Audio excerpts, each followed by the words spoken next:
You ever notice how the city never sleeps, but the squirrels do? They're everywhere, darting through the cracks of our urban dreams, silent and sure. They don't care about the noise, the lights, the chaos. They just follow the crumbs, the nuts, the forgotten scraps of our lives. They're not just surviving. They're thriving, weaving a kind of life that exists between the lines of our streets. There's something oddly poetic about them. Small, fast, and somehow always one step ahead of us. They've mastered the art of the city. It's not a place they're visitors to. It's their home, and they're the kings of the concrete canopy. When you think of squirrels, you picture the forest, the trees, the wild. But here in the city, they found a new kind of wilderness. They're not just surviving, they're thriving. These are the city squirrels, the ones who've adapted to life above the streets. They live in the spaces we ignore, the ledges, the gaps, the forgotten corners of our urban world. You might not notice them at first. They move fast, they blend in, they're everywhere. But if you look closely, you can see them, flitting between the cracks of our urban sprawl. They've learned to navigate the city's rhythm. They know when to move, when to hide, when to scavenge. They've become part of the urban fabric, unseen, but always present. They're not just surviving here. They're building a life that's shaped by concrete, steel, and the quiet spaces between. A life that belongs to the city, not the woods. They're not just little furry invaders. They're survivors in a world built to exclude them. Every crack in the sidewalk is a path, every tree a home, every human a threat. You might not notice them, but they're everywhere. In your neighborhood, on your balcony, in the park you never visit. They're part of the city's rhythm, unseen but present. Their existence is a quiet rebellion. They take what they need, make do with what's given, and thrive in the spaces we overlook. They remind us that life can flourish in the most unlikely places. And maybe that's why we should care. Not for their cuteness, but for their resilience. They've adapted to our world, and in doing so, they've shown us how to survive in one too. They didn't start here. These squirrels, they came from the forests, from the roots of ancient trees, from the soil that remembers the seasons. They were wild then. The first ones to cross the divide were the ones who had no choice. Cities grew fast and trees were cut down before they could say goodbye. They didn't just live in a city. They became part of it. A new kind of creature, born of loss and resilience, thriving where others had fallen. And now, they are everywhere. Not just in the parks, but in the alleys, the windowsills, the spaces between the buildings where the world once grew. They've been here a long time, maybe longer than we think. Watching, waiting, learning, carving out a life in the ruins of the old world. Squirrels live in the city like it's their home. They jump from tree to tree, through the air, like they're flying. They don't need to run, they just need to move. The city isn't a place they're scared of. They use it like it's a big playground. They're smart, but they don't think too much. They just do what works. They know how to survive in the city, like it's second nature. They're not the biggest or the strongest, but they're everywhere. They live in the cracks of the city, where the world is loud and busy. City squirrels are like little ghosts. They move fast, they disappear, and they always know where to go. Every day starts with the same ritual. They gather at the edges of the park, where the green meets the gray, eyes scanning the sky for the first sign of movement. The city is not a home, but a stage. They wait, patient as the sun rises, ready to seize the moment when the world is still and quiet. Their nests are built in the highest places, where the wind is strong and the world feels far away. They construct them from the scraps of the world. Old clothes, plastic, even bits of metal. They are not born into the city, but they learn to live here. Their claws are sharp, their instincts honed by years of survival in a world that does not welcome them. The setup is simple but precise. They wait, they watch, and they move only when the world is still and the danger is far away. They don't just run. They leap, sometimes from one tree to another, or from a branch to a fire escape, or even from a rooftop to a window ledge. It's a calculated jump, not a reckless one. The moment they launch, it's like a blur of motion. They extend their limbs, twist their body midair, and land with a soft thud on the next surface. It's a dance of survival. Their feet are specialized, small, dexterous, and covered in tiny rubbery pads. These allow them to grip almost anything: wood, brick, even glass if they're lucky. They can climb vertical walls, scale buildings, and even dart across rooftops. Their claws are sharp enough to dig into concrete, and their tails help them balance, almost like a third limb. But even the best jumps can fail. If they miss, it's a fall. They don't always survive. It's a risk they take, one that defines their existence in the city. They don't just climb, they pivot. A sudden fluid shift in direction, as if the tree had moved. Their body angles, tail taut, and they vanish into the shadows of a neighboring rooftop. This isn't just agility, it's strategy. They don't chase, they outmaneuver, using the city as their own kind of forest, bending the rules of space and time. Sometimes they even use the wind. A subtle shift in direction, a flick of the tail, and they're gone, disappearing in a way that feels almost supernatural. This is how they stay ahead. Not by force, but by knowing the city better than its humans ever could.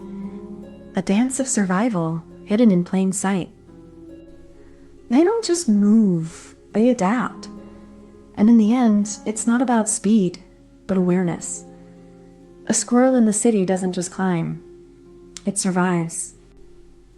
They don't just move through the city. They adapt to it, layer by layer, like a species learning to read the skyline.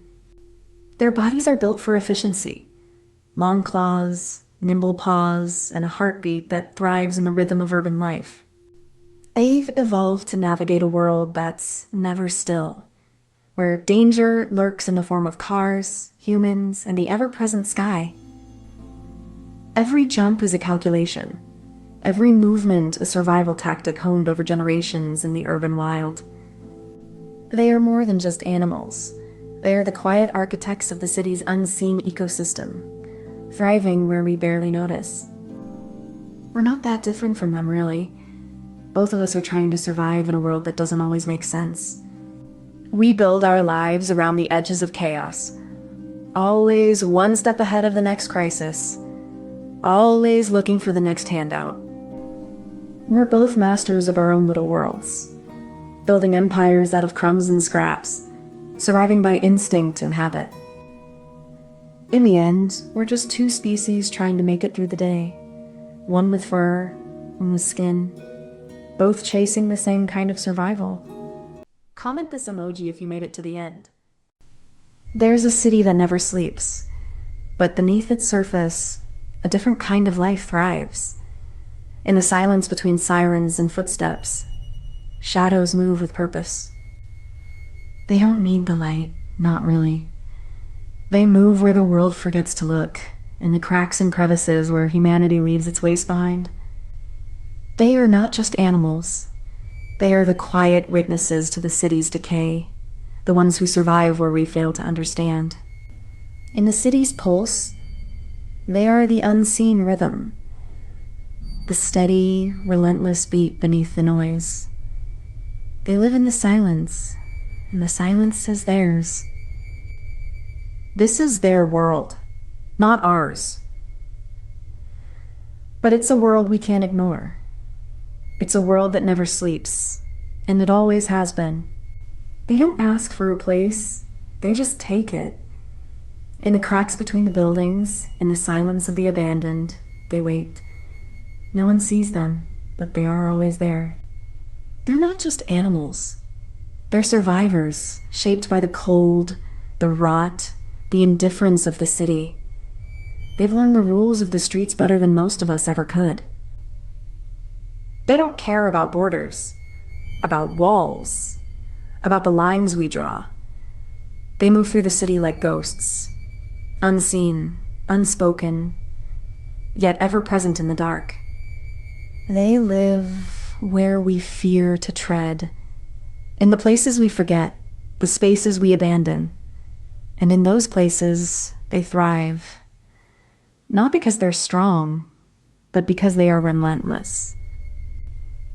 We write them off as pests, as nuisances. But maybe they're just the ones who've learned to survive in a world that forgets how to live. You think you're the only one surviving the city's chaos? But the rats? They've learned the rules of the concrete jungle better than you ever will.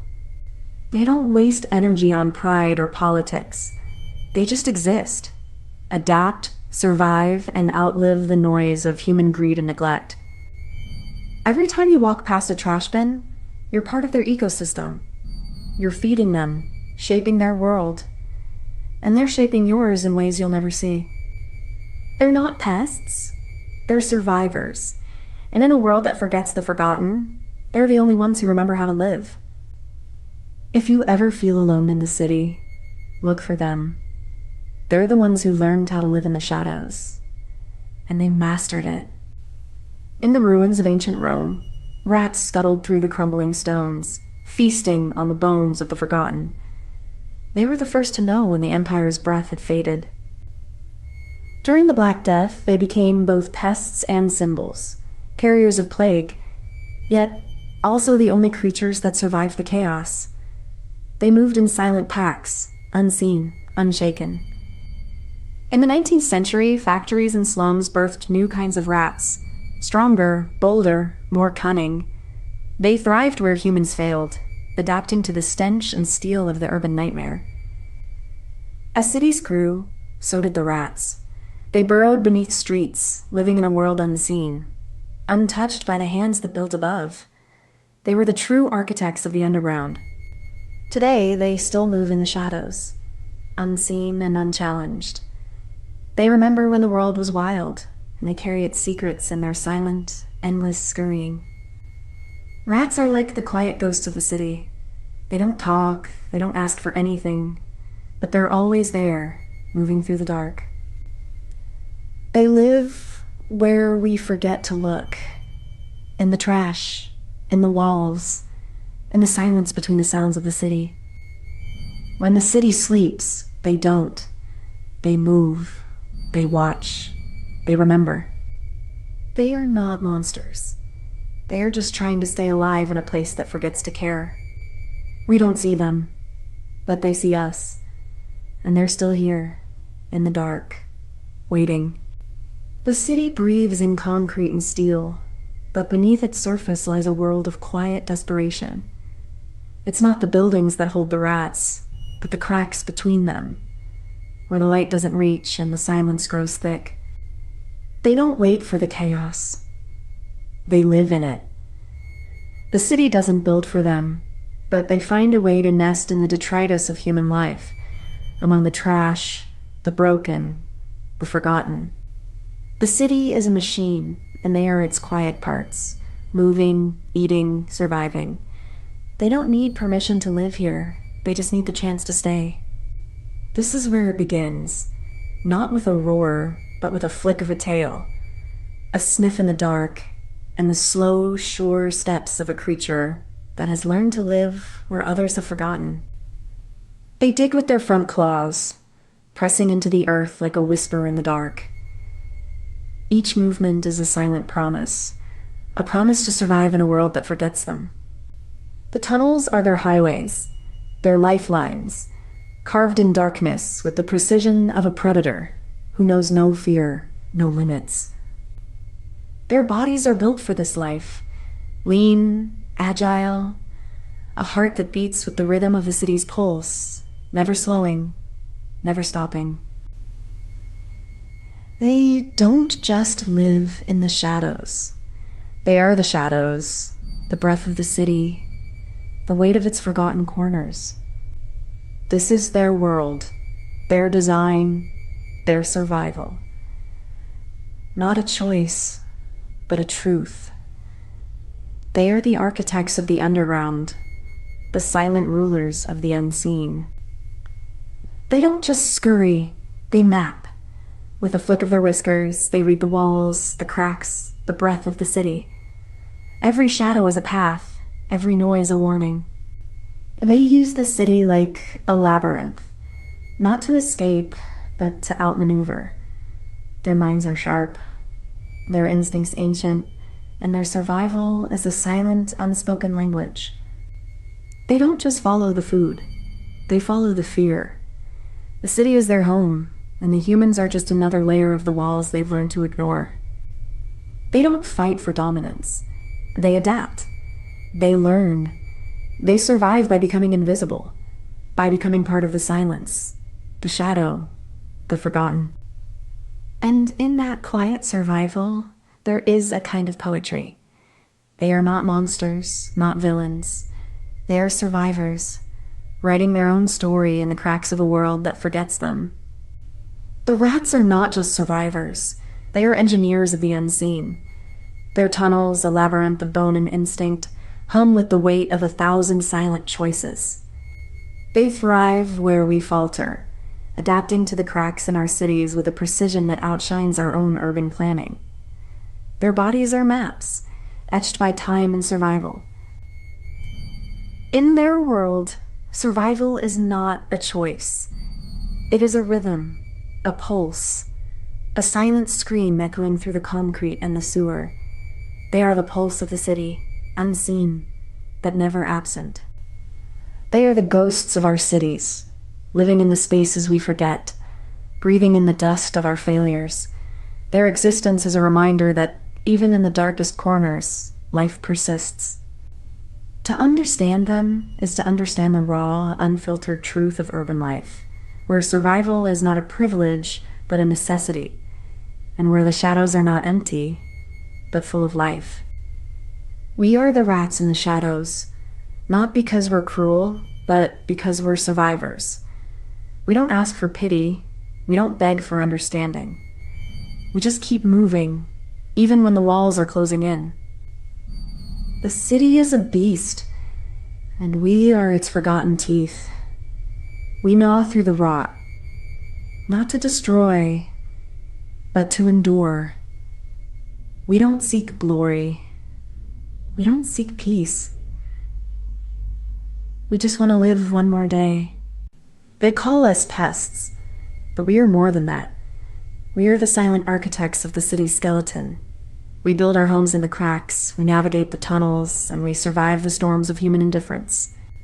In the end, we are not the villains of the story. We are the ones who never stop moving. We are the ones who find the light when the world is asleep. We are the rats in the shadows, and we are still here. Comment this emoji if you made it to the end.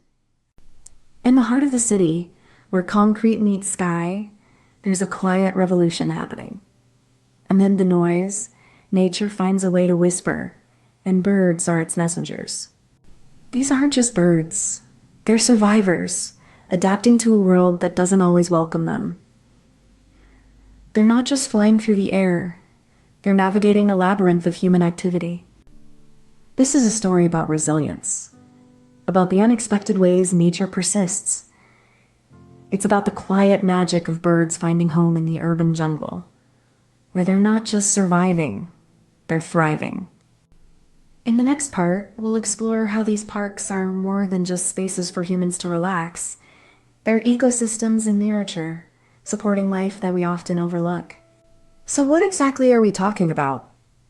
It's not just about birds. It's about the unexpected places where life thrives, even in the heart of the city. These parks are more than green space. They're ecosystems in their own right. They're spaces where native plants grow alongside invasive species, where small mammals scurry through the underbrush, and where insects buzz like clockwork. It's a delicate balance of survival and adaptation. These parks are sanctuaries because they offer refuge.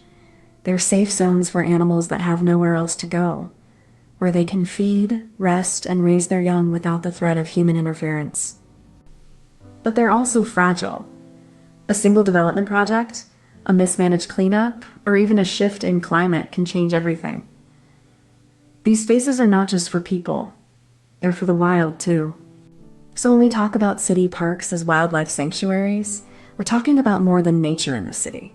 We're talking about coexistence, about giving space to life in a world that's constantly expanding. You might think your city is too busy, too loud, too concrete for nature. But every park is a lifeline for wildlife, and that means it's a lifeline for you too. The birds that nest in these parks are more than just pretty birds. They're indicators of a healthy ecosystem. When they thrive, so do the plants, insects, and waterways that sustain us all. These parks aren't just places for humans to escape the city. They're places where nature reclaims a space, and where we, too, can find a moment of stillness, clarity, and connection. When you walk through a park, you're not just passing through a green space. You're moving through a sanctuary that's quietly supporting the biodiversity that keeps our world balanced, and that includes you. In the early 1900s, city parks were more than just green spaces. They were the last refuges for wildlife in rapidly expanding urban areas. People began to see these parks not just as places for recreation, but as vital ecosystems in need of protection. As cities grew, so did the awareness of the need to preserve nature within them. Conservationists and urban planners started advocating for parks not just as public spaces, but as sanctuaries for birds and other animals.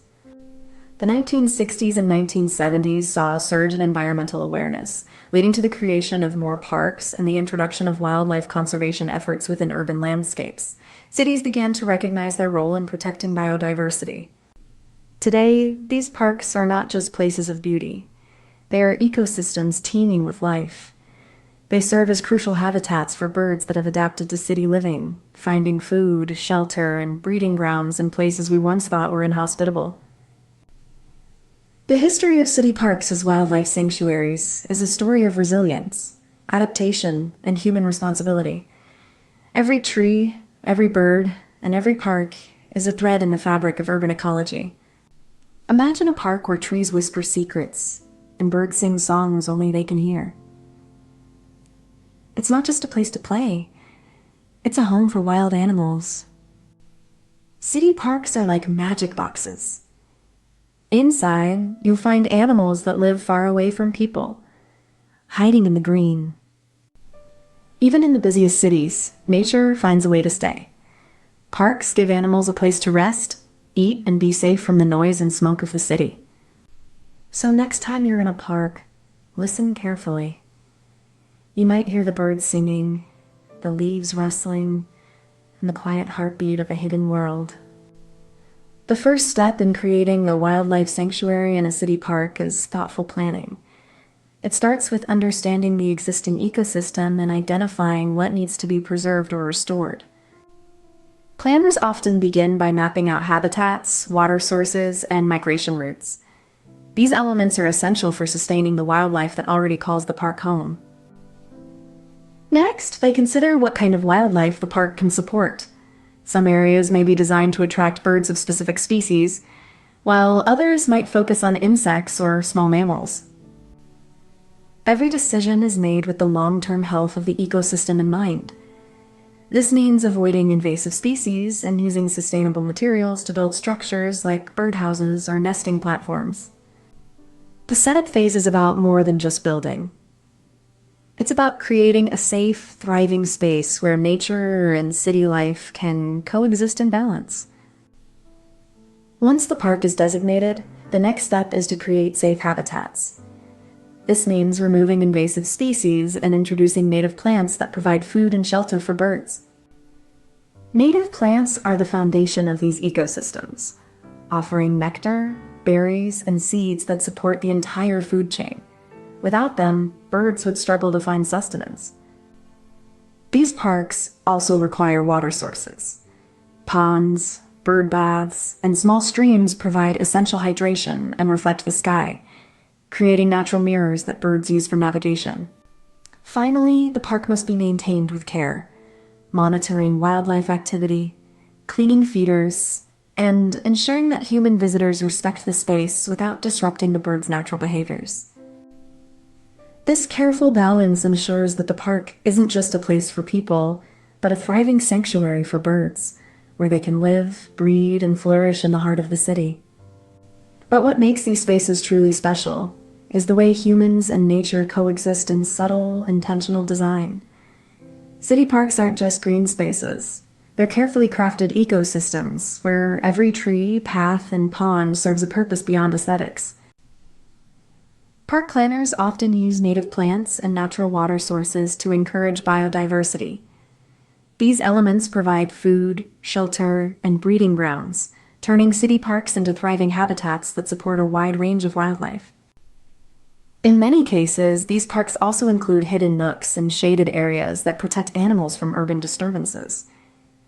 These spaces act as refuges, allowing wildlife to move freely and live without constant human interference. This thoughtful integration of nature and urban life is what makes these parks more than just places to walk.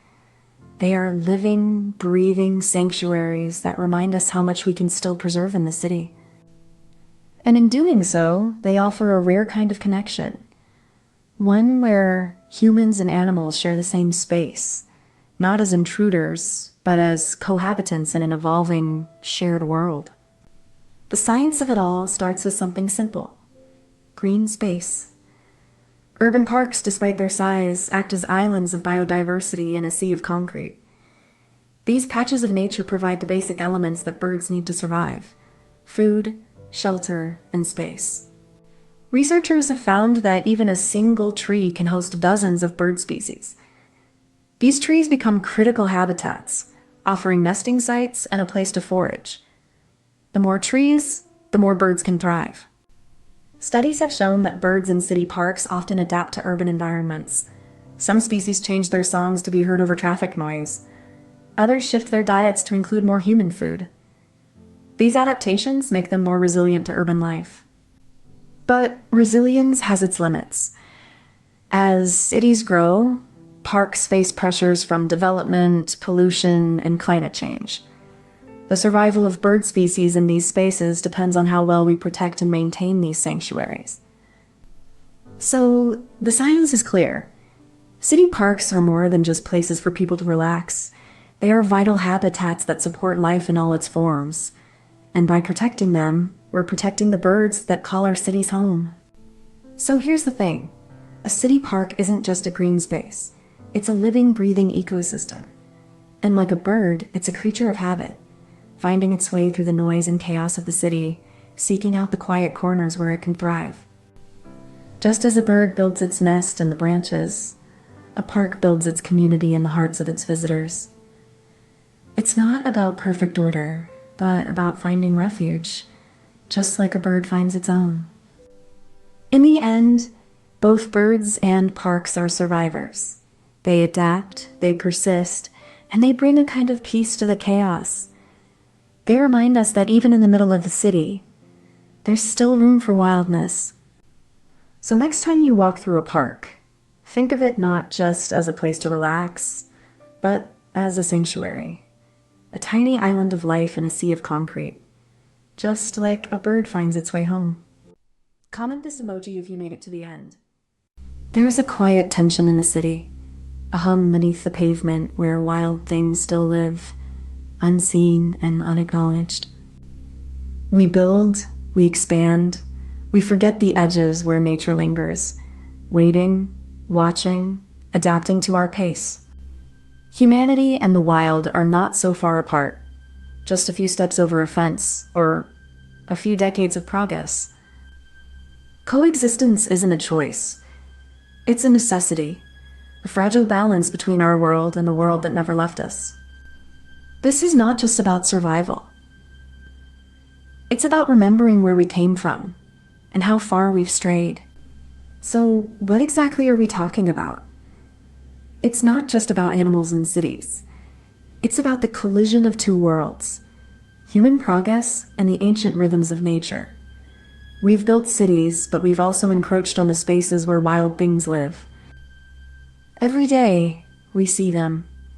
Raccoons in trash cans, deer on highways, foxes darting through alleys.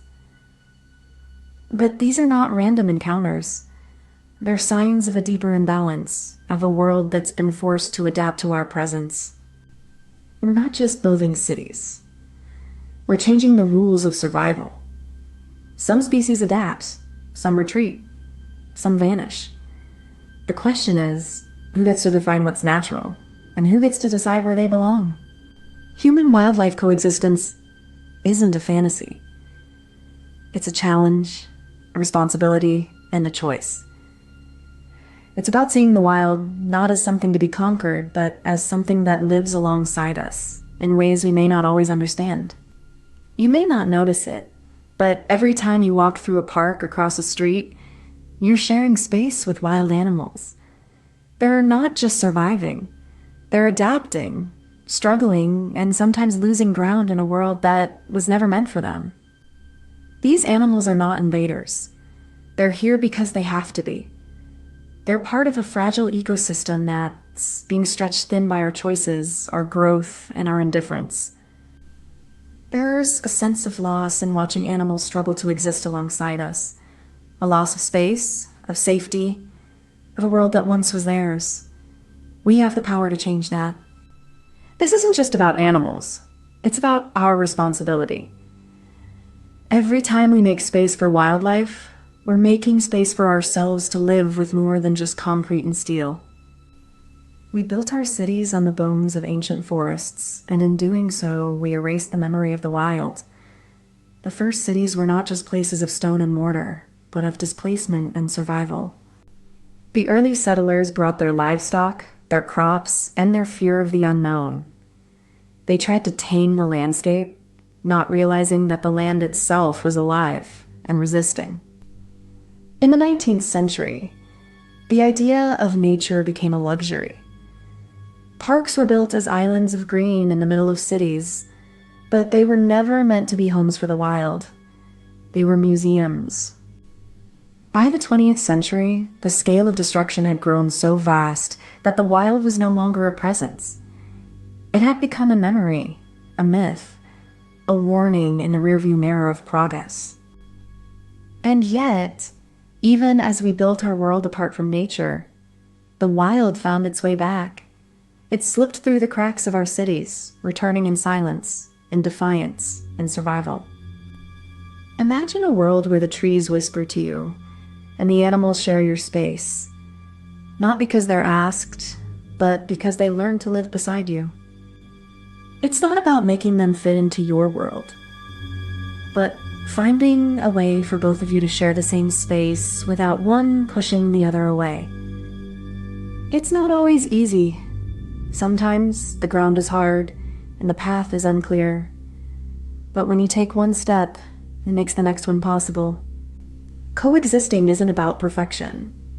It's about trying again and again to remember that we're all just trying to live in the same world. The first step in coexistence begins with understanding the land itself. Every city, every park, every sidewalk holds a history of movement, of survival, of adaptation. We must listen to the earth and recognize the invisible lines that separate human and wild. This land was never empty. It was shaped by creatures long before us, by migrations, by cycles of life and death. To coexist, we must acknowledge that the city is not our own. It is shared, and it is alive. Understanding the landscape is more than mapping trails. It's about recognizing the boundaries that nature has already established. These are not lines to be crossed, but thresholds to be honored. The setup is not just about space. It's about intention.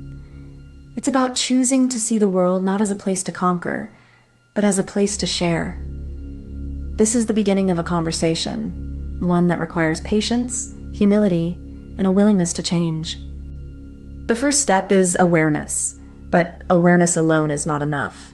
We must now understand the mechanism, how the city itself becomes part of the ecosystem, how concrete and steel can support life without erasing it.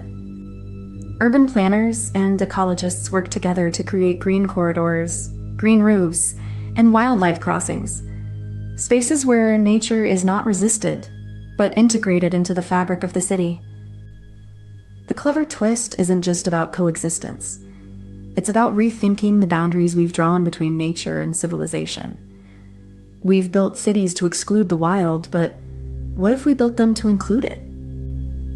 This twist requires us to acknowledge that humans are not separate from the natural world, but an integral part of it. Our survival is tied to the health of the ecosystems we've reshaped. It means designing urban spaces that are not just livable for people, but hospitable for wildlife too. It's about creating a world where both can thrive without conflict. This isn't a fantasy. It's a possibility, one that demands humility, creativity, and a willingness to rethink what we consider progress in the face of ecological reality. The clever twist lies in the quiet act of seeing the world not as a place to conquer, but as a place to live in harmony with, where every species has a role, and every space has a purpose. Beneath the noise of the city, there is a quiet rhythm of adaptation. Urban wildlife is not just surviving, it is learning, evolving, and finding ways to coexist with the concrete and steel that encase its world. Scientists have mapped the shifting patterns of migration, the genetic changes in species, and the subtle ways animals are reshaping their environments to fit the constraints of human landscapes. But this science is not just about animals. It is about us, too. The data reveals how our actions shape their behavior, and how their presence, in turn, challenges our understanding of what it means to live in harmony. The science is clear. Coexistence is not a luxury. It is a necessity. It requires more than just tolerance. It demands that we rethink our relationship with nature, not as something to be conquered, but as something to be understood. The hum of the city is not just noise. It is the pulse of a world in flux, a world where the old and the new are colliding, and where the future of both human and wildlife depends on the choices we make now. Imagine a city that forgets it was built on soil. A place where the concrete is so thick it chokes the roots of the trees. We build, we expand, and in the process, we silence the whispers of the wild. We are the architects of this imbalance, but the wild is not a problem to be solved. It is a rhythm, an echo, a heartbeat we have long ignored in our rush to control.